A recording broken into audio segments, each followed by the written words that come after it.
Okay, my friends, welcome once again to the next episode here, the Red Delta Project podcast and live feed Q&A, helping you escape the diet and exercise rat race by helping you have greater alignment with the fundamental processes of mother and human nature that govern your results. I'm Matt Schifferly from the Red Delta Project, of course, and today's episode is sponsored by the new RDP PDF store. Yes, the entirety of the collection of books that I've written over the years for everything from smart bodyweight training, fitness independence, grind style calisthenics, micro workouts, on and on and on. They're now available in PDF on the RDP PDF store. The link is down below in the description. And I've also included in the store a collection of bundles.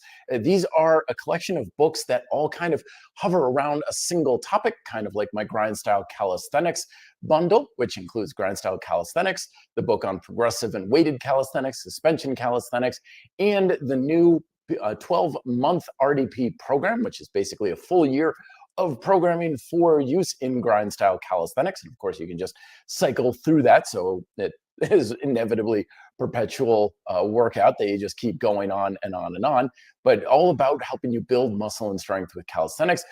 All four of those are together in one bundle at 40% off, and you can get that in the RDP PDF store as well. Link is in the description. And also in the store, of course, is my latest work, Be Fit, Live Free, which is the magnum opus of a fundamental approach to fitness, how recognizing that your ability to get in the best shape of your life, it's not about your diet, it's not about your workout program, it's not whether or not you're doing high volume or low volume or keto or paleo or anything like that. That's all just kind of more superficial details that it's not unimportant, but it's not really what's driving the bus.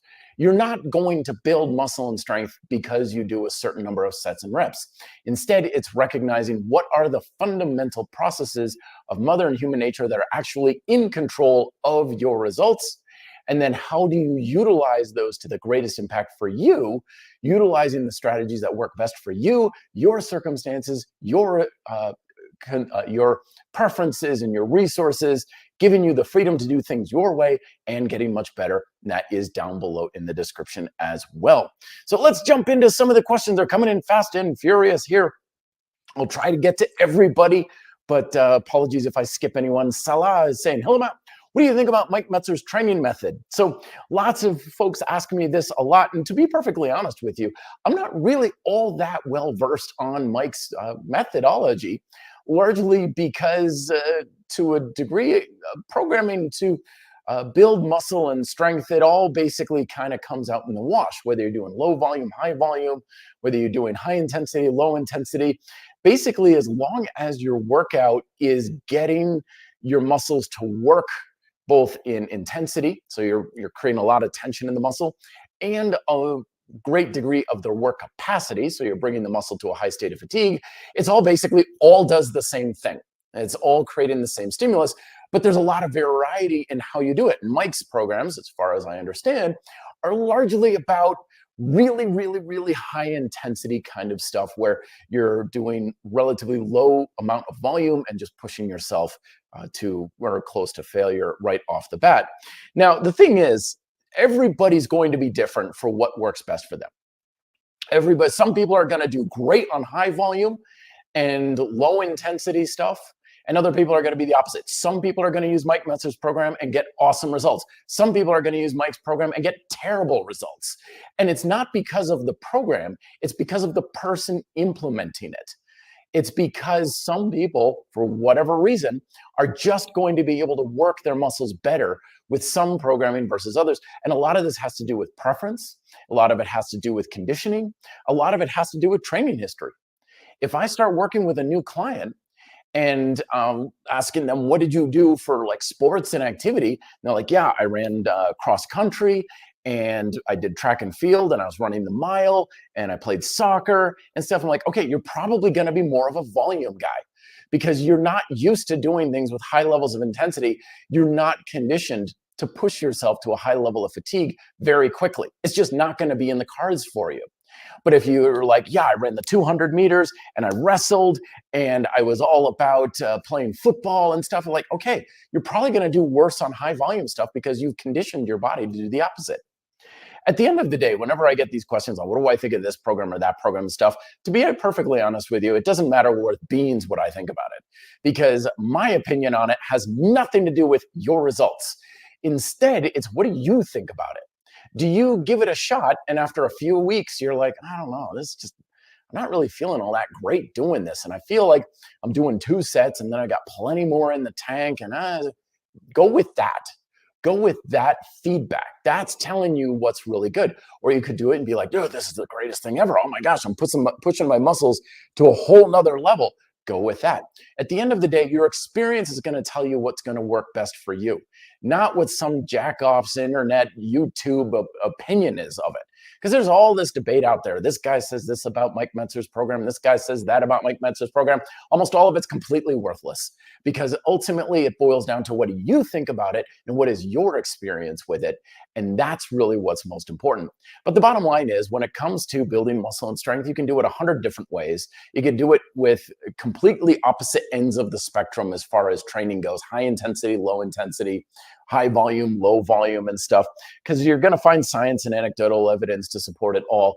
You're probably going to be better off with a more moderate program, because most people, shockingly enough, are pretty average. If you look at that bell curve, right, you're going to hear a lot of information and a lot of anecdotal evidence from the opposite ends of the bell curve, but that's not going to be most people. The unfortunate thing is that these days, most of the stuff that gets attention on the internet and social media are the extremes. And the extremes have very little to do with the average person. This applies, of course, to fitness. This applies to lifestyle approaches, politics, everything else, is that you're going to get the most noise from the minority extremes on both ends, which have very little to do with what people actually feel or do or should be doing. Instead, most of us are pretty average. We're in the middle of the bell curve, and we're probably better off not doing anything to any serious extreme, moderate intensity, moderate volume, and adjusting maybe a little bit more in one direction versus the other. So that's usually where people are going to be better off. But a lot of the polarizing ideas in fitness tend to try to pull us to the extremes. Oh, I should do carnivore. Oh, I should be vegan. Most people are not going to be better off with either.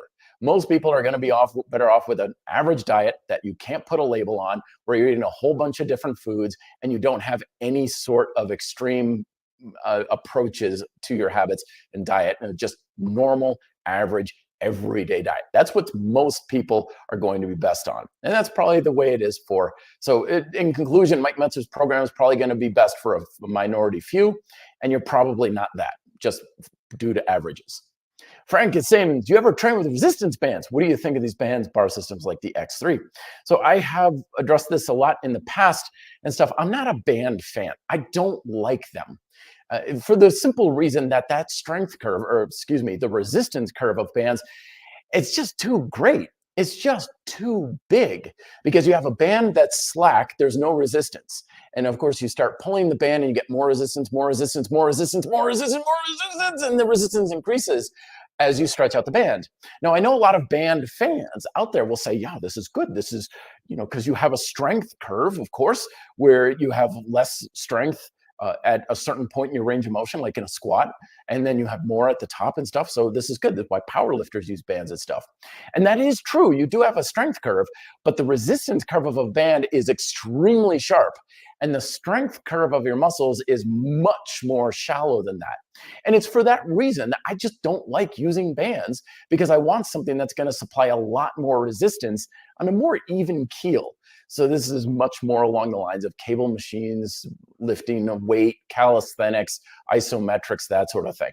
So that's just my opinion on it and why I don't like it. I used to use bands all the time. The first methods of strength training that I used, because I was always about, I want a strength training method that affords me individual freedom and autonomy. I don't want to have to go to a gym. I want something that I can do at home, offers a lot of versatility. Of course, bands do that. But as soon as I started lifting actually like weights and had less of that strength curve, oh man, I got far better results very quickly. Very good. I was like, oh, I'm never touching bands again. Now, put a pin in that though, because there are some things that bands are awesome for. They're great for physical therapy. They're great for tension control and utilization. They're great for technique. If you have never done a banded deadlift, it's awesome. You just put a band around your feet and you start to go up. That does wonders for your glute and hamstring activation. It's almost a minor miracle how well it works. So there are great things about bands. You can have resistance in different angles and positions. Of course, you put it around your knees and stuff, good for the adductors and learning how to use your hips. So it's like any tool. It's got its pros and its cons. But generally, when it comes to strength and building muscle, I don't like them. I just don't prefer to use it. Or as more appropriately, a friend of mine or a former employer once told me, bands make you smart, but weights make you strong. I think he's about right on that assessment. Leo XO saying, is it okay to train every day calisthenics martial arts? Yes, of course, you can do anything every day. Because remember, my friends, you do not need to recover from exercise. You need to recover from stress and fatigue. And the amount of stress and fatigue you exhibit upon yourself from physical activity is going to vary greatly due to numerous influences. Your conditioning level, your age, the weather, how hard you're pushing yourself into fatigue, your diet, your sleep. There's 100 different reasons why you're fatiguing better versus worse. I'm going to be making a video on this a little bit later. By the way, check out my latest series. It's now December 2nd, and every December I come out with my daily videos throughout December. It's kind of like an RDP advent calendar. And the theme this month is all about how to build more muscle, particularly with calisthenics training. Every day, new video, 2 big key takeaway action tips that you can use. So you're going to have over 48 tips by the end of the month. That's really going to help you to move the needle if you want to build muscle and strength, particularly with calisthenics. So when it comes to building up your muscle, you want to recognize that there's a difference between the stimulus and adaptation cycle and the stress and recovery cycle. Now, the more stress you have, the more recovery you need. However, your workouts are largely not effective because you stress yourself out. They're effective because you create a stimulus. That's what I cover in my latest book. The point of a workout is not to work your ass off. The point is to create an effective stimulus. If you don't know what that stimulus is, and you don't know how much work you can and should be doing to do that, chances are very good, no matter what you do in your workouts, you're either going to be underworking or overworking. And when we're overworking, we need more recovery.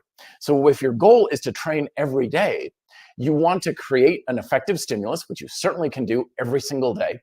But you want to make sure that the cycle of stress and recovery is small enough to be able to have one full revolution, if you will, over a 24-hour period. We get into trouble when our stress and recovery cycle requires more than that. So largely it just boils down to how hard are you working each time. You just don't work quite as hard, less stress, less recovery. You can do it most any day, every single day. So yeah, you can always train. You don't need to recover from exercise. You just need to recover from stress, and the less stress you have and fatigue, the less recovery you need. James Woods, hey, it's good to see you. James, how's it going? Are slow reps better for cranky joints than fast reps? Not necessarily, although I would err on the slow side of things if my joints were not very happy with me. Chances are very good, though, if you have cranky joints, you're not going to be moving fast anyway, even if you wanted to. You're probably going to be going slowly. So you're probably going to be doing slower reps just as a matter of necessity for that sort of thing. But yeah, I would say go slower. You're probably going to have less reps, less movement overall, and less resistance if you're going a little bit slower like that, which may, again, be more beneficial for that. So I would err on it, but you can certainly have some very good results if you have rough joints when you are moving at a faster speed and tempo as well. More questions. I'm going to keep coming, these fast and furious folks. Keep them coming in. San Diego, California. Good to see you as always.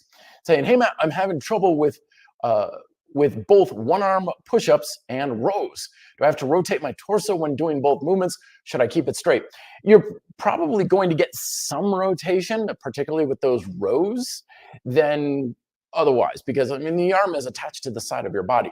So you're going to have some rotational torque on your torso no matter what. So you're probably going to always have some rotation, but do fight it, my friend. do fight that rotation and try to keep it as minimal as possible in most cases. There are certainly instances where you might want that rotation.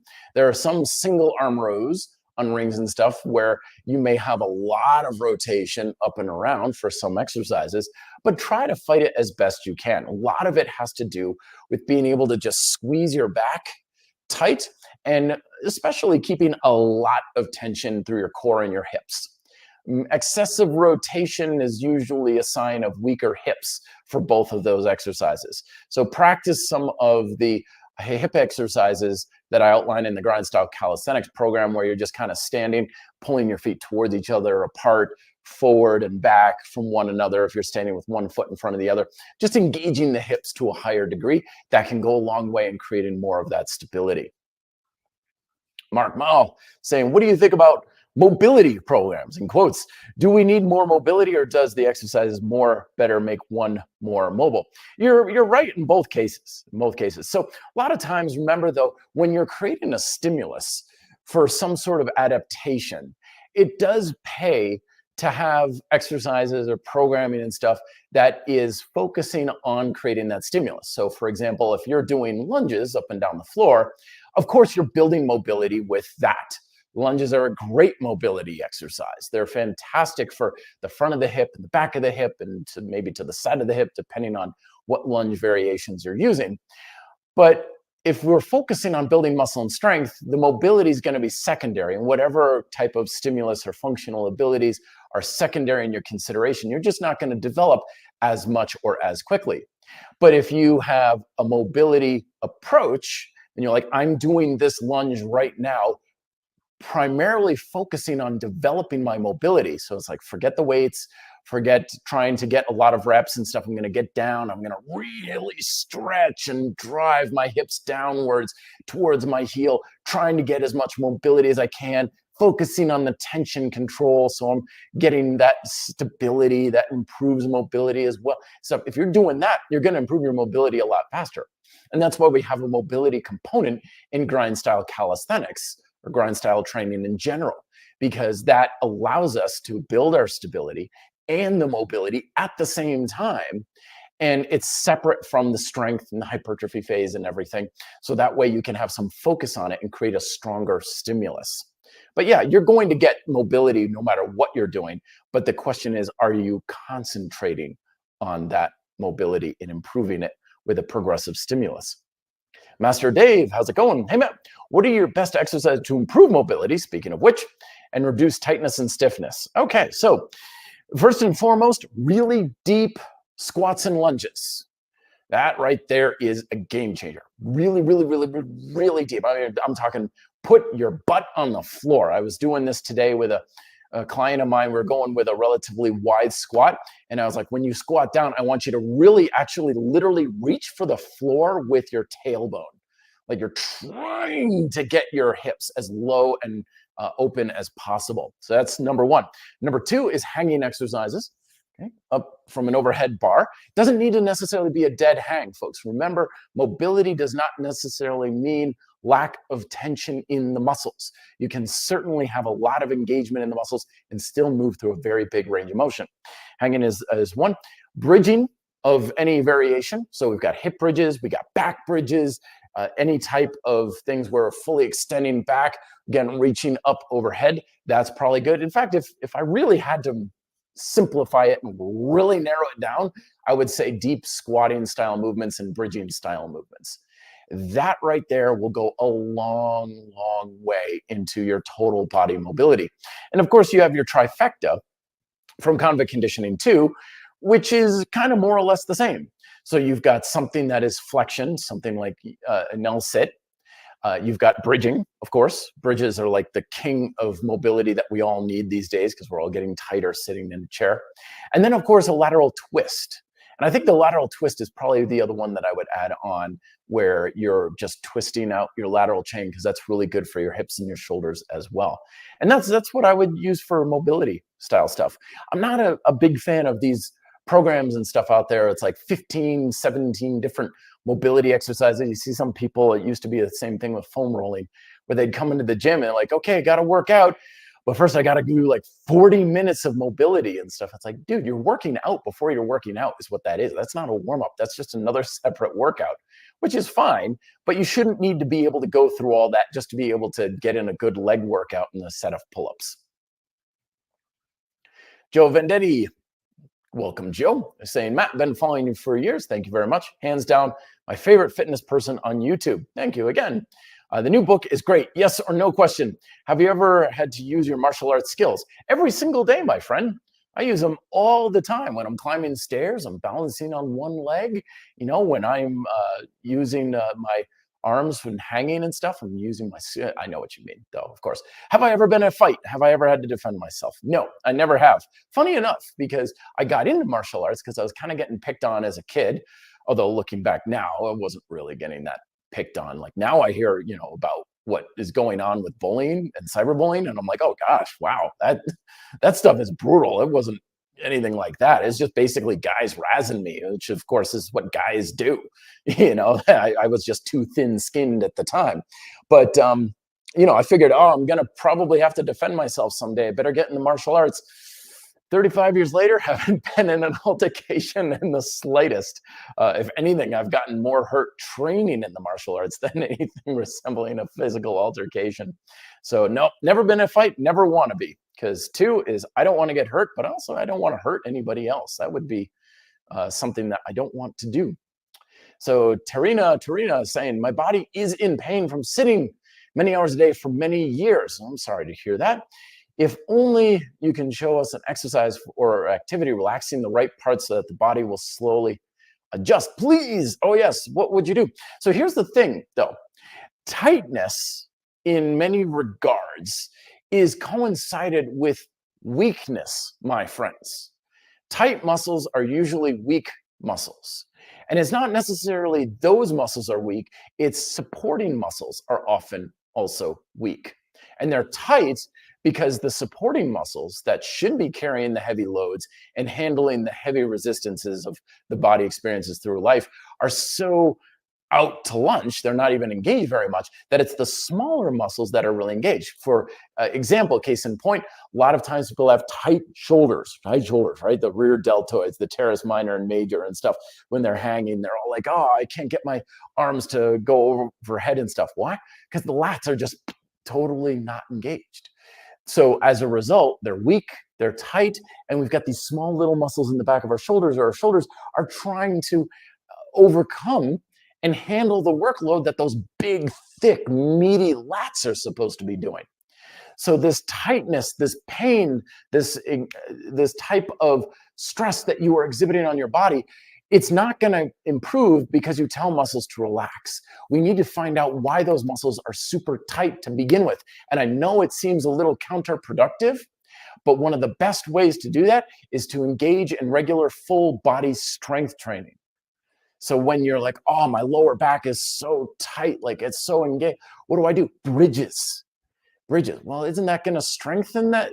You know, that's the other thing. People are like, don't I need to strengthen my lower back? No, there's not really any muscle in the lower back to strengthen. Yeah, you got your quadratus lumborum and your iliocostalis to some degree and stuff, but for the most part, there's no lower back tight muscle to strengthen. It's the other muscles, the lats, the erectors, your glutes, your hamstrings. You get the rest of your body strong, and that tension and that stiffness that's pooling in that area just dissipates. Think of like a crimp in a hose, right? And you crimp the hose and all the water pressure builds up and there's stress in the hose and it's building up and stuff, and then you just release it and all that energy flows through. The thing is, the body is amazing and resilient at what it can do. You should be able to sit for hours every single day and be fine and pain-free. Sitting is not the problem. It's the lack of the other stuff that's hurting us. So sitting is great. Not sitting isn't probably going to do you much good either. Because a lot of times, you know, I mean, right now I'm at a standing desk and everything, but a lot of people are like, oh, if I have a standing desk, that'll solve my problem. Not necessarily. Because when we're all hunched up and we're kyphotic and everything, and then we go home and we're like this and we're driving like this, and then we stand like this. What's really the problem is that we're sitting, it's a lack of extension, those bridges that I was mentioning earlier, that rotating mobility exercises from the trifecta in convict conditioning 2. Or as I often like to say, the problem is not so much that we're sitting still, it's the fact that we're still. So you would still have just as many problems if you were standing still or kneeling still or sitting still on the floor or whatever. It's the still that's getting us. So what you want to do is engage in some basic holistic strength training that preferably uses some good mobility too. Isometrics can be extremely beneficial in this case. So the past month or so, I'd been experiencing some nagging hip injury, some hip soreness.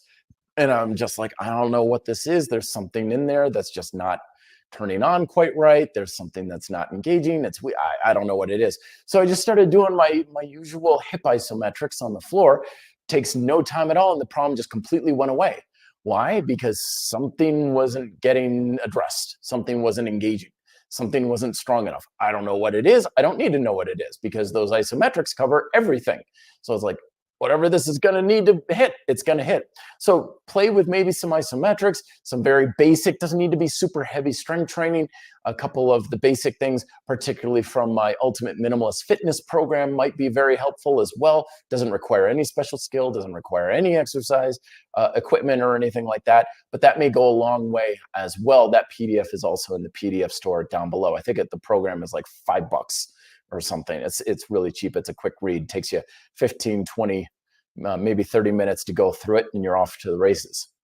Ninja Rose, it's a cool avatar, saying, hey Matt, what's your favorite album and favorite movie of all time?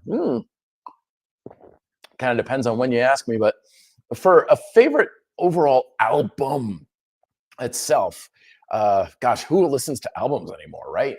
Who has the full album that people listen to start to finish? So a couple of ones spring to mind is Pink Floyd's The Wall. I was a huge Pink Floyd fan back in high school. I even had an English teacher one time, and we looked at Pink Floyd's The Wall as a form of literature. We watched the movie, listened to the music, read the lyrics, printed them all out and everything like that. So I have an appreciation for The Wall. I think that's one of my all-time favorite albums. Another one is Linkin Park's Hybrid Theory. That one practically got me through college. I just think that's a great new metal work. Rest in peace, Chester Bennington. And favorite movie of all time, gosh, it's hard to pick one, but I've always been a Star Wars fan. I love just Star Wars Episode 4. And Empire Strikes Back. I mean, it's as close to as sci-fi cinematic masterpieces I think as you're going to get in a long, long time. So those are the ones I would put as the top of my list. Frog Morton Hutchkins saying, do you think body weight compounds can eventually get you to your genetic max without isolation movements? I do. It depends on how proficient you are, my friend, but yeah, potentially, absolutely. And I've always said this too. I don't think anybody's ever really going to even come close to their genetic max. There's just too many other limitations in the way. There's proficiency limitations, there's lifestyle limitations, there's programming limitations, there's knowledge of just how to work better, there's dietary limitations. I don't think most of us are ever going to come even close to our genetic potential because it just takes so much work and so many things have to be going right for that sort of thing. A lot of times I think we often will have this perception of like, oh, there are these limitations out there that are going to hold me back. Like back in the day when I used to sell exercise equipment, I always would worry about like, well, this machine here has a 150-pound weight stack. I don't know if that's enough. I don't want to be limited in the resistance to that because it's only 150 pounds. Like, how do I get even heavier? The fact of the matter is I'd probably never even lift that much with most of the exercises that would be done on the machine to begin with. So a lot of times we worry about these glass ceilings that are out there. There are limitations to how much we can go, but for the most part, most of us never come even close to that. It's other limitations we're not aware of and failing to address that are probably going to hold you back. Yeah, sleep well at night knowing that kind of thing. Matt C is saying, have you had a lot of trolls? How did you handle them? Not really. You may have noticed, folks, that I haven't really been spending a whole lot of time on the RDP YouTube channel. trolling through the comments and everything like that, largely because I just do not have the time for it these days. The channel's gotten big enough to the point where it's like I just can't go and answer everybody's questions and stuff like that. That's why I largely do this, because I know those who have things they want to say or really ask me are on there. And a lot of times, if someone is not so much trolling, a lot of times I think these days people are like, oh, they're trolling you, they're trolling you. It's like, no, they're just criticizing me, and that's fine. You know, people can disagree with me all the time. Hell, I would have disagreed with me back in the day if I heard the stuff coming out of my mouth. So I can't blame them. You know, and a lot of times when people come across my stuff, they're coming across my stuff fairly new. You know, the individuals like that I call skippers. You know, where if we've been hearing for years and years and years and years this idea of you can't outtrain a bad diet. Right? That's a common example. Can't outtrain a bad diet. Well, I've got several videos out there about how, of course, you can outtrain a bad diet. People do it all the time. But again, I'm coming from the perspective of a fundamental approach to fitness. And a fundamental approach to fitness is recognizing how fitness actually works and exposes a lot of the BS out there in fitness. And it's not so much lies or scams or anything. It's just misconceptions. When you understand how fitness actually works, you realize that so many of the ideas out there in our fitness culture are just kind of out of alignment with reality. And like the fact that, of course you can outtrain a bad diet. People do it all the time. I've done it for years. I know millions of people. In fact, most people do it. I've always wanted to do this thing at a fitness conference where someone's like, you can't outtrain a bad diet. And I'd be like, okay, everybody stand up if you exercise. And most people would probably stand up. Okay, stay standing if your weight is relatively stable. And I guess most people would probably stay standing. It's like, good. Every single one of you has a bad diet, and you would be getting fatter if it wasn't for your exercise, because that's how calories work, right? If we did not have the ability to maintain our caloric balance due to our physical activity, we would be getting fatter on our current diet. But of course you're not, because you're out training a bad diet kind of thing. So when this idea comes across and you've been told and you've believed and you've heard for years, you can't outtrain a bad diet, and then some idiot on YouTube like me with the incredibly sexy haircut is saying, oh no, it happens all the time. Of course you're not going to like that. Of course you're going to hate that on the person doing it, because remember that our fundamental most desired thing in fitness is not muscle strength, health, and weight loss and all that. It's control. We're all in this fitness game because we want control over our body, or more control over our health and fitness and stuff. And there's a lot of ideas out there telling you will have control if you give up sugar. You will have control if you have the right workout. You will have more control if you force yourself to work out when you're not feeling like working out, and all these sorts of things. And of course, that's complete BS, because one, nobody ever has full control over their health and fitness.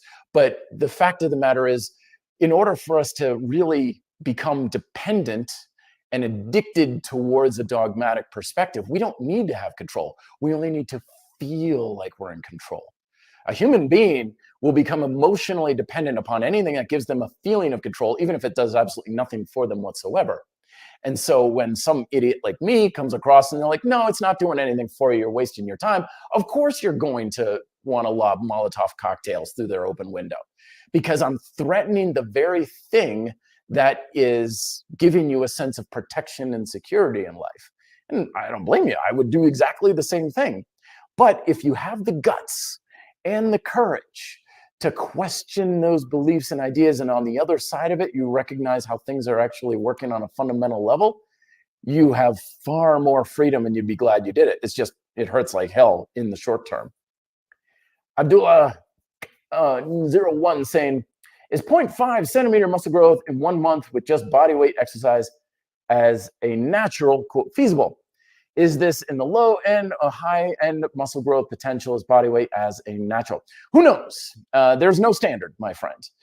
Everybody has wildly different abilities to build muscle at different levels and different speeds at different times of their life. How you can build, how much muscle you can build as a beginner is going to be probably faster when you're more advanced. Some people will be able to have greater muscle growth potential and faster growth potential at different stages in their career. It's wild. There's no standard. There is no standard. Like, you hear this all the time, like, you should be building this much muscle or losing this much weight. And yet, no. There is no standard way of doing things. I get this all the time from people when they're asking me, like, how long would it take me to learn to do muscle up? And my standard answer to things like that is, oh, probably somewhere between 5 minutes and 5 years. Because there's no standard. Make your gains as you can, when you can, how you can.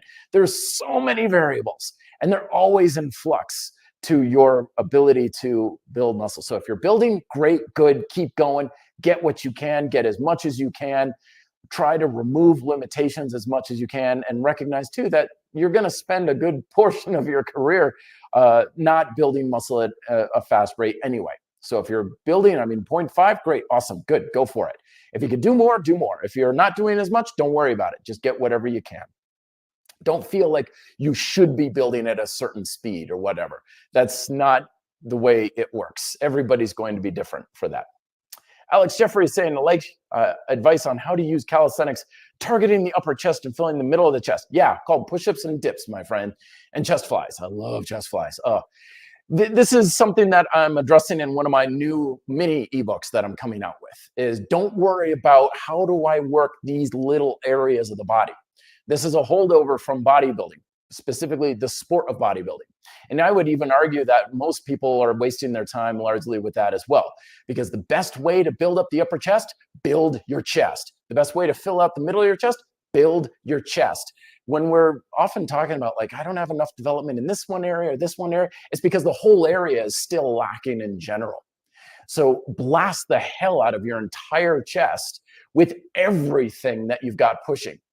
So don't think, oh, I've got to focus on this area, that area and stuff. Get your entire chest working as much as you can with your basic movements. Chest flies, if you've got rings or suspension straps, dips, push-up variations of whatever kind you want. Don't worry about fragmenting the body up so much. That, if anything, that's the thing that's going to hold you back. Hit everything and bomb the mother living hell out of it. Because I guarantee you, if you can build up your chest as a whole much bigger, you're going to really like how that, quote, upper chest works. Matt C is coming and saying, favorite calisthenic exercises for each movement pattern. Okay, here we go. Squat. Favorite exercise. I like sissy squats particularly. I'm a real big sissy squat fan. Otherwise, elevated hover lunges, excuse me, would be second. Hinge, hip bridges. So you're leaning on your hands behind you, not so much back bridges, but just butt to the floor and lift your butt straight on up. Really, really good hinge movement. I did those the other day with a friend of mine, and I called her up the next day. I'm like, how you doing? She's like, my hamstrings are killing me. I'm like, me too. We really dialed that one in. Vertical press, handstands, or pike push-ups. Most people should be doing pike push-ups, not the handstand stuff, just because you get more range of motion that way. For most cases, you can get the elbows in. Horizontal press, basic archer push-ups on rings or straps. Because when we do it on the straps, I don't know why, but so many people get so much more range in the shoulder when they're doing archer push-ups on the rings. Plus you can adjust your body angle so it's suitable for most any fitness level. Fantastic exercise. Boy, you want to talk about filling out your chest. That'll do it. Vertical pull. Of course, we have our pull-up series, and a lot of times that would be more of the foot-assisted vertical pulling. So seated pull-ups in much of the case, and horizontal pull, single arm rows. Love the single arm rows or archer rows. Woo! Boy, are they, and it's the same thing with the archer push-ups and stuff. You get that shoulder motion really, really rocking. It's fantastic. Mr. Pink saying most effective unbroken burpees or rounds with Navy SEALs Rangers of 5'10". Oh, excuse me, that wasn't for me. Again, folks, put a hey Matt, I'll know it's for me. JJ Kalliners, hope I'm pronouncing that right. Sorry, my friend. Saying, hey Matt, what's your opinion on purposely overtraining to build mental toughness? Do you have any practical ways to build mental toughness? Yes, very much so. Mental toughness is a weird thing because we're all mentally tough at something, but we're all also complete wimps at something else, right? There's guys out here that I know, and it's like, yep, I will ride a mountain bike in the rain for 100 miles 15-hour days, mud and blood and sweat and tears and stuff. But boy, when the temperature drops below 40 degrees, oh, get me inside. This sucks. I can't be inside. We're all wusses in some way. So to a degree, our mental toughness is like our strength and conditioning. You can't be strong at everything, as I always tell people. Like, don't worry about being strong at everything. Focus in the areas you need to be strong at. Because for some people, like for example, if you were a doctor, you've got to be mentally tough to handle situations where shit's really hitting the fan and you've had 3 hours of sleep and you haven't eaten in over 48 hours and suddenly you've got to be on point for an emergency. That's a very different kind of mental toughness than someone's running an ultra marathon. And it's going to be fairly specific. Again, for me, for example, like I can drive in traffic and nothing ever phases me in traffic. You can cut me off, flip me off, traffic jams and stuff. I don't care. It does nothing for me. I'm very mentally tough in that scenario. You miss hitting my car by mere inches and I'm like, what happened? Doesn't faze me at all. But man, if my iPhone kind of like freezes up and doesn't quite unlock my door because all the doors here at my complex are on Bluetooth, I want to just put my fist through a wall because I'm a wuss. I'm an absolute pansy when it comes to technology not working. That'll get my guff real quick. So anyway, back to what you're talking about. So doing tough things is generally the way to go about it. But again, you've got to be selective about it. Because if you said, okay, Matt, you're going to toughen up by riding your mountain bike for 8 straight hours, it's not really going to toughen me up very much. I can already do that. It's going to be hard. It's going to be tough. But really, honestly, that's called vacation for me. That's a recreation. That's not going to be that much for mental toughness. But if you put me in a situation where you're like, okay, you're going to have to get this computer to work and it's got all kinds of bugs in it, that's going to make me more mentally tough because it's going to force me to go into those scenarios where I'm going to be extremely uncomfortable. It's the same thing with training. It's the same thing with life. But make sure you're doing it in a low consequence situation. And that's kind of the hard part because we usually mentally crumble when we're in more high consequence situations. So let me tell you a real quick story. A couple of weeks ago, I was helping a friend move and I had an appointment that I needed to keep. And so she's like, yeah, just go here, pick up the moving truck and everything. Well, I had to like log in through an app. And for whatever stupid reason, the app was not accepting the photo of my driver's license. And I was absolutely losing my shit in the parking lot. Like if someone saw me or heard me, they would have thought that I was going absolutely crazy because it was not able to register my stupid driver's license. You can see, even hear my voice, like I was so pissed off and I ended up being stranded in this parking lot for 3 hours. I ended up missing my appointment and I was pissed off because it was a high consequence area. I had to let people down. I lost income on it. It was all this stuff. This process that should have taken 15 minutes took me 3 hours. Now, if it was a situation that wasn't high consequence, like, oh yeah, I got all day, really, I got nothing going on, I probably wouldn't have been losing my cool as much. So that's the part that we've got to really kind of manage a little bit, because when we're in a low consequence situation, there's not really that much mental toughness to be had.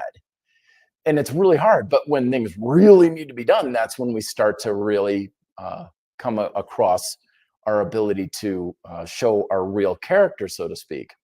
So do hard things, but try to do hard things that you know you're just going to be out of your comfort zone relatively quickly.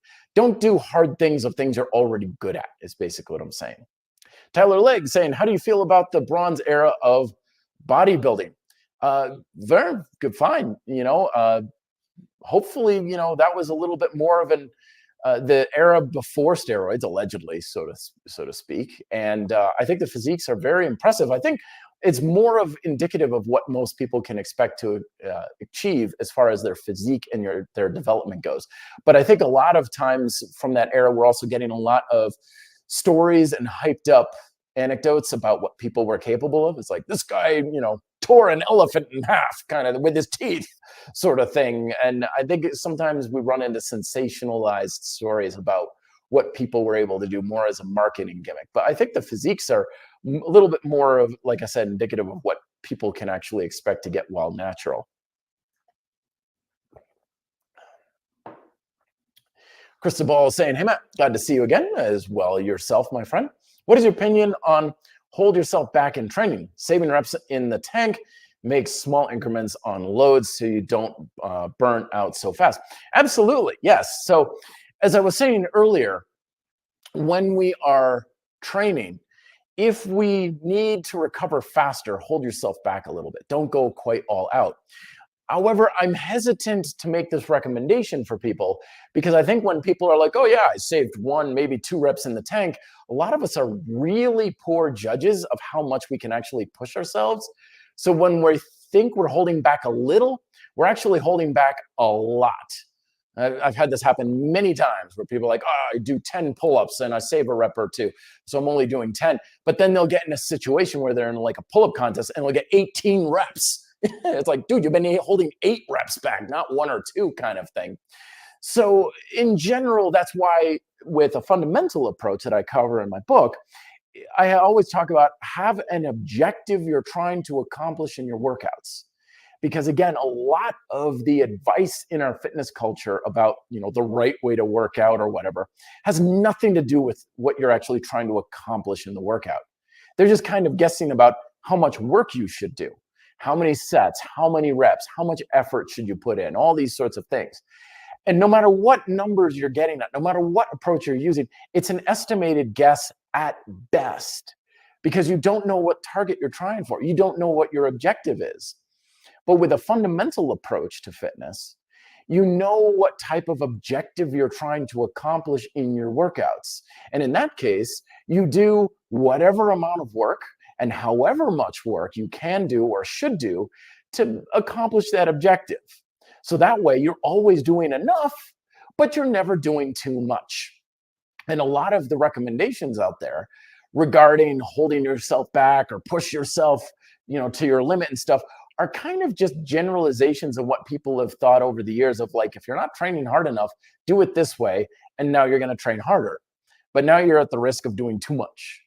And some people are doing too much and are like, well, hold yourself back. It'll be better. Okay, great. I feel better. I'm recovering faster, less joint aches and pains. But now you're at risk of not quite doing enough and slowing down your progress. When you have an objective-based approach, you know exactly where your target is. So you're always, especially when you get more proficient with the idea, doing enough, but never too much. And that's where you get the best of both worlds. Just a little shameless plug there. And he follows up to say, hey, Matt, what would you consider the best 5 exercises to gain muscle and why? So basic compound movements, probably the best way. Any type of squat movement, for 1. Any type of general pushing movement, for 2. Push-ups, dips, type of movement. And don't worry about the tool. It's all the same thing anyway. So it doesn't matter if you're doing bench press or push-ups, basically the same kind of approach. Number 3 is some sort of pulling movement, obviously. Rows, pull-ups, pull-downs, that sort of thing. Some sort of hinge, and this is in order of importance, by the way, hinging movement. So bridges, kettlebell swings, deadlifts, that sort of idea. And then number 5 would probably be just some sort of a type of flexion ab wheel kind of deal. That's getting everything going in the opposite direction. Those are the 5 that I would give you. Use whatever tool and exercise you prefer for those. JJ Kelliner is saying, Matt, I just got my first stationary bike. Awesome. Do you have any favorite workouts on there? So one thing that I used to do back in the day that is actually kind of just fun to do is you have a playlist. And back in the day, this is when I had these things called CDs, and I'd make a playlist that took like an hour to compile and everything. But you have a playlist of some of your favorite workouts or your favorite exercise music and stuff. And so you have 2 positions on the bike. So you have tucked down with relatively low levels of resistance, and you're spinning pretty fast, 90, 95 RPMs, and you're just go, go, go, go, go, go, go. Then the next song hits, and you go the opposite end. So then it's standing, crank up that resistance, and you're climbing. And you're really low, like 50 RPMs, 60 RPMs, jack that heart rate up kind of thing. And you just alternate between those 2 for each song, and you just go through your playlist like that. That's one of my favorites that I always like to do. Or if you want to add a third one in, that would be a standard seated upright kind of middle of the road kind of thing. But you're basically kind of doing this opposite ends of the spectrum type of riding. And it's a good way to crank through a good workout back and forth. And you don't have to, look at heart rate zones. You don't have to be thinking of timing or anything. It's just next song hits, other position. Next song hits, other position. You can have some fun making your playlist, and you put some really long, Freebird in there or something like that. So you're like climbing and you're like, oh, dear Lord, now Freebird hits. Oh God, I'm going to be here for a while kind of thing. Have fun with it. It's a good way to kind of mix things up.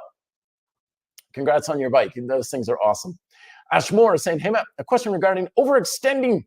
I like to surf daily. Cool. And want to also start training more for aesthetics. Good.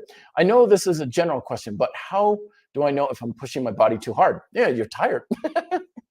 I know it's kind of a really weird answer, but remember that when we are exercising, we're doing this stuff, folks, you're supposed to feel good from it. Right? It's supposed to improve your quality of life. Sometimes I have to literally tell my clients this. I'm like, remember, this stuff is supposed to be fun. This stuff is supposed to make you feel good overall, right? That goes for diet as well as exercise.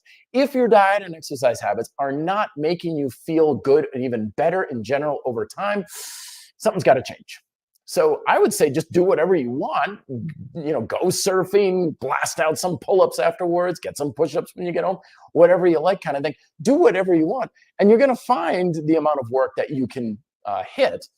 But if you have a very dogmatic approach of like, I got to do 1,000 push-ups every single day, and it's starting to feel like drudgery and like a chore, you're on the wrong track. That's when you're doing too much, my friend.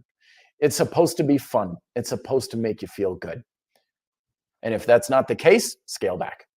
Master Dave saying, hey, Matt, what are some good alternatives if we don't have an IsoLoop or IsoTrainer for working isometrics and muscle tension? Great question. So what I would do is see if you can find a yoga belt, because that's basically an IsoLoop that you can get from WorldFit.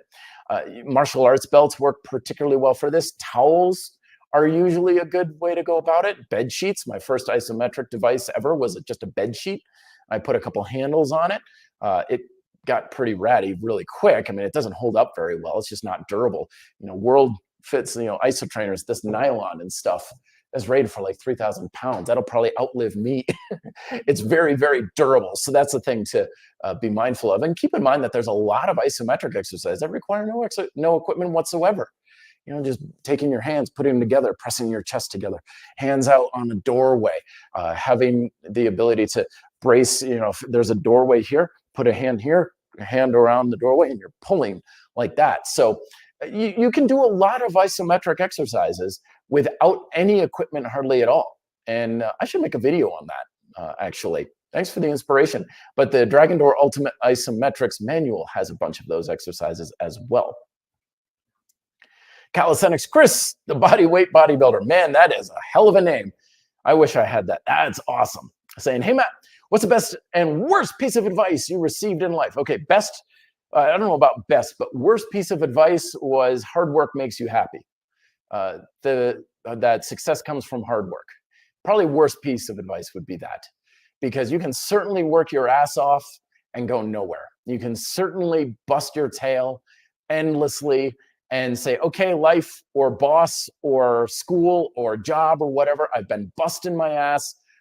Now reward me. Give me my just desserts. And most people would be like, no, thanks for all the free labor. No, that would be, and it wasn't so much advice, it's just an idea out there. Don't assume that hard work pays off, because it very often does not. And I guess probably the best thing would be the opposite of that, is the whole work smarter, not harder kind of thing. The best piece of advice I ever got was, probably the advice I've given myself, which is make things easy. Make it easier on you.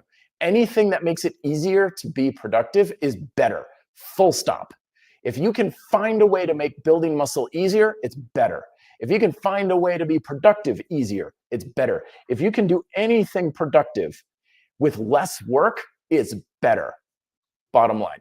So the two are offsetting each other. Zarate Karate, it's good to see you. Hey, Matt, if bridges are the answer to low pain, then why a lot of people do hyperextensions? Because it's basically the same thing. It's fundamentally the same thing. It's an extension movement. It's a full body extension chain movement.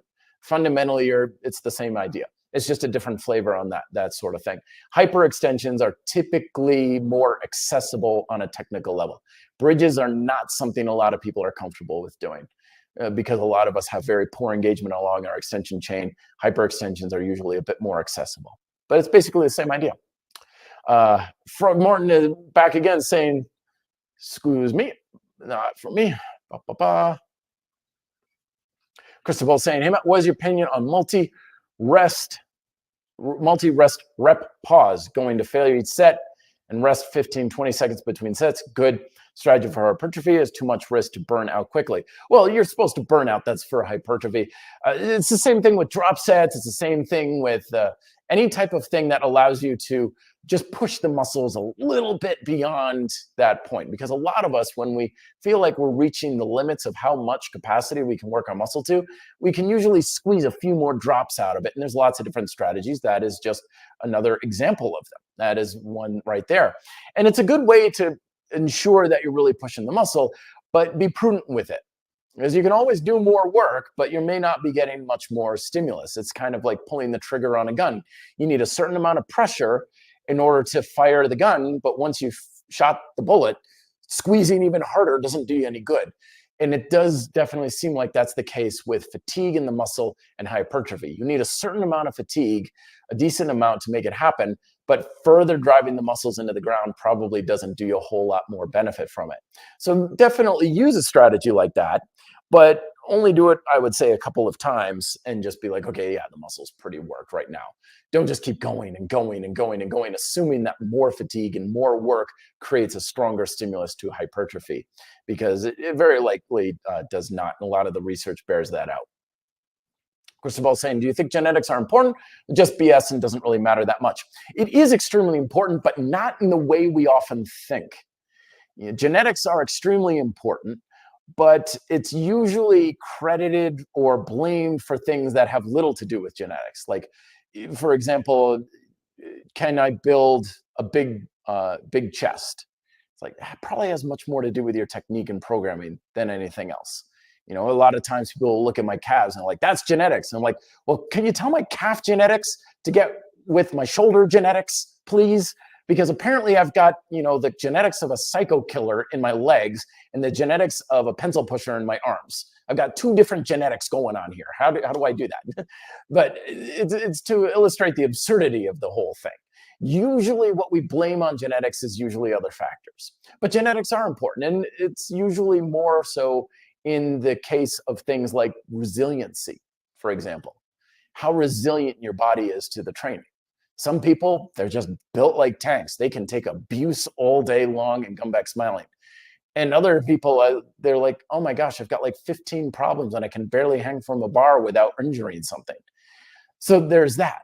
You know, the shape of the muscle, not so much size, but shape, you know, is another thing. So a lot of things, the genetics are definitely an important factor. And plus, remember, I mean, genes are thousands and thousands of variables. There's something like umpteen hundreds or thousands of variables just for your height.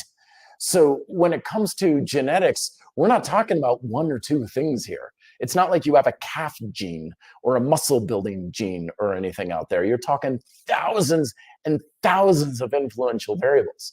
So of course it's extremely important, but it's really murky as to what most people credit as being genetic versus not genetic. And a lot of times when we think, well, it's genetics that I can or can't do this, it's like, it's probably something else. Matt C saying, my favorite Star Wars episode 3 and favorite album is Hybrid Theory and Linkin Park. Great minds think alike. Very good. Fantastic. Yeah, I like episode 3. I thought it was actually not too bad. I mean, Hayden Christensen may not be the best Darth Vader in the world or Anakin Skywalker, but I don't know who would have been better. I think that would have been a very hard role to cast for anybody. Let's see. A couple more here to finish off real quick. Hakoto Fitness saying, thank you, Matt. Buy your paperback version of Smart Bodyweight Training. Thank you. Grind Style Calisthenics. Absolutely love your work. Appreciate that. Thank you very much. Much appreciated. Ninja Rose saying, hey, Matt, if you could make a workout from one pull, one push, one leg, one posterior, and one anterior move, what would you pick? Full body routine. PS Hybrid Theory is a classic. A lot of Linkin Park fans out there. Very good. Okay, let's see. One pull would be pull-ups. One push would be dips. One leg would be a single leg squat variant, probably elevated hover lunges. One posterior, hip bridges. One anterior move. Let's go with ab wheel or ring stretch outs, just because that covers a lot more ground. Simon Felix saying, hey, Matt, your content is Bible of Fitness. Well, I wouldn't go that far, but thank you very much. If I turn water into wine, then we can talk. Quick question. One single limb exercise, like one arm push-ups, bad for joints? No, not at all. Always remember, my friends, your joints are meant to be stressed. It's something that is supposed to handle a lot of force. Your joints are supposed to be stressed. Don't be gentle on your joints. Be blasting the hell out of them. But the key is, are your muscles engaging in a holistic, synergistic way so that the force is going through the joint rather than into it? I always give this example, like in the martial arts, we learn this real fast, because if you have your wrist in a misalignment, my instructor would always take his pinky and be like that, or push on a certain area, and I'd be like, and he's like, see how little force it takes to hurt your wrist, kind of thing. He'd be joint locking me, and I'm like, damn, that hurts. But at the same time, you have better alignment and you can put your fist through concrete. So your joints are supposed to handle a lot of stress and force as long as it's going through the joint. And if it's not going through it because of a misalignment or your muscle activation is not very good, anything you do is going to be bad for your joints. Walking is going to be bad for your joints. So if you're having any sort of joint stress from an exercise, don't blame the exercise. It's exposing the problem, not causing it. Speaking of leg training, Leon is saying, Matt, what does your current leg training look like lately? So the grind style approach, I'm standing down into an isometric lunge to get everything engaged. Then I do some shifting squats. Then I'm doing some elevated single leg squats, usually with the other leg behind me. Sometimes that's weighted, holding onto a dumbbell if I want. As many sets as I'm getting with proficiency. And I'm blasting myself with some sissy squats to just make the quads scream bloody murder, because it's fun. That's usually what my leg training looks like these days. Cristobal saying, is doing overcoming isometrics twice a day too much? Who knows? Again, too many variables to consider and stuff. I say if you can keep blasting it and come back smiling, go for it. And isometrics, remember, that's usually a fairly low fatigue type of exercise in the general. You recover very, very fast from that sort of thing. So you can do it much more frequently. Ninja Rose saying, hey, Matt, I've heard of K-Bogs, and have I heard of K-Bogs? And if so, do you think it's possible to get a podcast going between you guys, two best calisthenics guys? I haven't heard of them, to be honest with you, but I will look them up, reach out and be like, dude, let's do some podcasting. Cristobal, is that following up? How important is science and fitness to you? Extremely, of course. You have to understand what's going on. You have to know what is happening. You can't just use a magic 8-ball and a Ouija board to program your workouts. Everything needs to be done with a scientific bent to it. Absolutely, 100%. And everything I do is based on exactly that. Joseph Bell is saying, hello, Matt, when my very first saw you on YouTube talking about only going for 10 or 15 reps of exercise, was not sure if I was going to like the page. Now I like it a lot. Thank you very much. Much appreciated.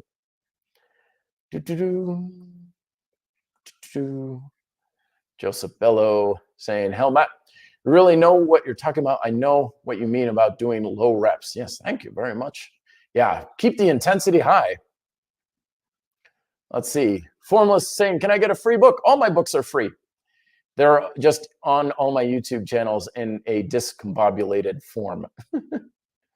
I give everything away for free at some point. I never hold anything back from you folks. And I usually try to give something away around on Christmas too. Make sure you subscribe to the channel, because I always have a free giveaway on Christmas Day. Although Man, the next book that I'm trying to get out for that's going to take quite a bit of doing because it's a doozy. We'll see if I can't get that out in time. Hekatoa saying, hey, Matt,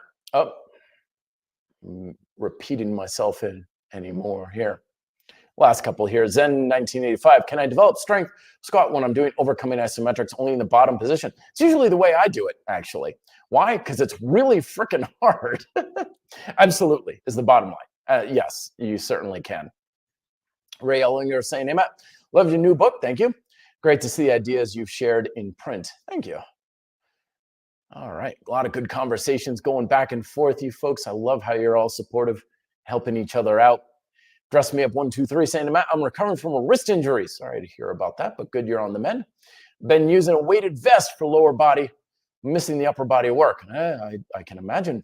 Any advice for moves to incorporate? Bad idea to work only on my good side. No, actually, because there's a lot of carryover, neural carryover between your good side to your bad side, even if you're not using one side. So if you can only work one side, still work that one side. Absolutely. It's still doing a lot for you. Razvian saying, Matt, came here to thank for all work you put in to create this content. Thank you. Everything here is really helpful when it comes to adjusting my workouts. It's also enjoyable to watch. Thanks. I do hope to be at least somewhat entertaining for you folks. Usually not much of a entertainer as of such, but I guess it's better than kind of a Ben Stein approach where I have a real monotonous voice and I'm just going over research reports. Drew Hurst saying, very good movie. Good move, good conversations. Love how you folks are helping each other out here. I got to run here in a little bit, but I want to make sure I don't miss anything too much. Samsara 0125. Hey, Matt, you talk more about hedonic side of eating. I've been underweight my whole life and have always tried to eat, quote, healthy. I suspect my body might be craving bad foods, quote unquote. Exactly. So yeah, this is one of the 4 fundamental appetites that a healthy diet satisfies. We satisfy our hunger, we satisfy our nutritional support, we satisfy our metabolic support, and then what I call the hedonic support, which is basically, are you getting enough enjoyment and satisfaction from food on a mental and emotional level? So that way you're not like craving yourself. You're not starving your soul, in other words.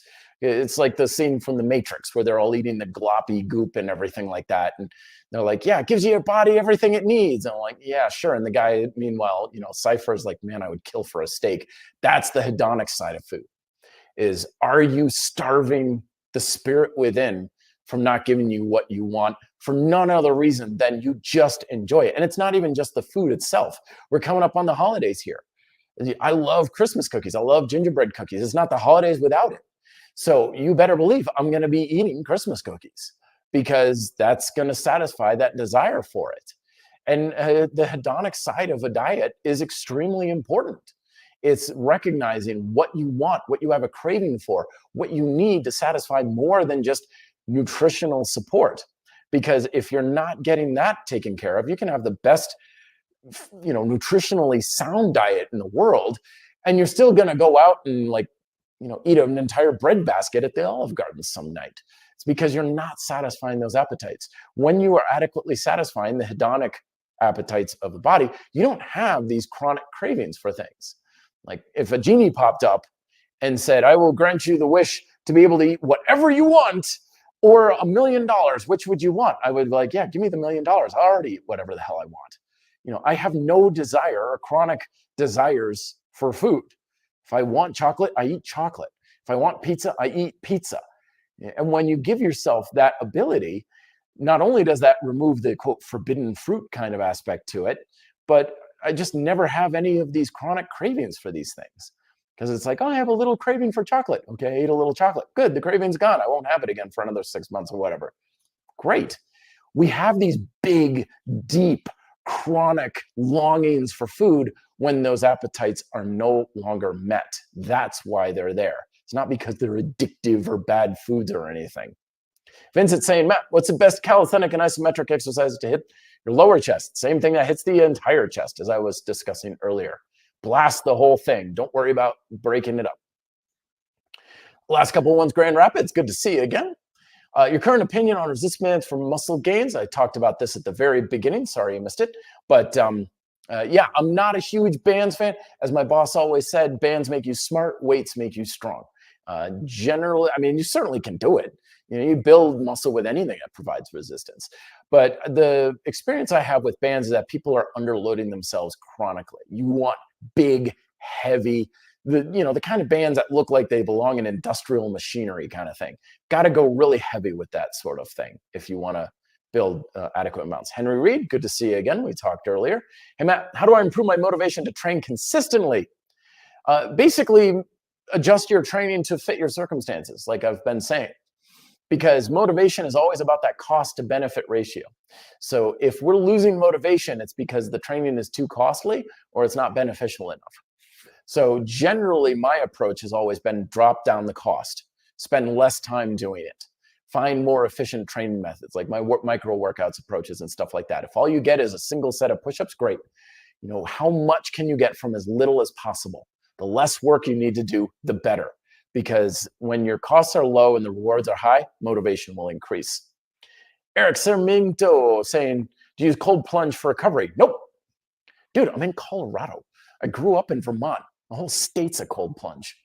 I grew up freezing my ass off 24/7 until I was like 33 and I moved out here to Colorado. That's my little cheeky response when people are like, do you use cold for recovery? I'm like, I grew up in Vermont, dude. I'm a skier. I'm always in the cold kind of thing. But no, I don't. Just because, again, it may speed up recovery, but you're going to recover anyway. And I spent enough of my life freezing my ass off. I don't want to purposely make myself cold any more than I have to. Not that I'm against the cold. I like the cold. But yeah, I don't also if I'm going to buy that much ice, you better believe I'm going to put a case of beer in there. Drew Hurst saying, proud of your, sorry. Again, for others. Awesome, folks. Thanks, everybody, for coming on. I think I got most everybody. Whew. Boy, these Ask Me Anything episodes are always a little bit on the long, but I love doing it because it's great to interact with you folks and answer your questions and stuff. If you have further questions that you'd like to send me, just hit me up on the Instagram page. DM me through Instagram, Red Delta Project, and I can answer you there as well. Maybe even make a video for you and stuff. So remember, folks, check out the new RDP PDF store down below in the description, as well as the new book, Be Fit, Live Free, and the RDP Advent video series now through December 24th. Every day is a video with 2 actionable takeaways to help you build more muscle with calisthenics training. And there you go. There's today's episode. I will talk to you next week, and best of luck in your training this week. Till then, be fit and live free.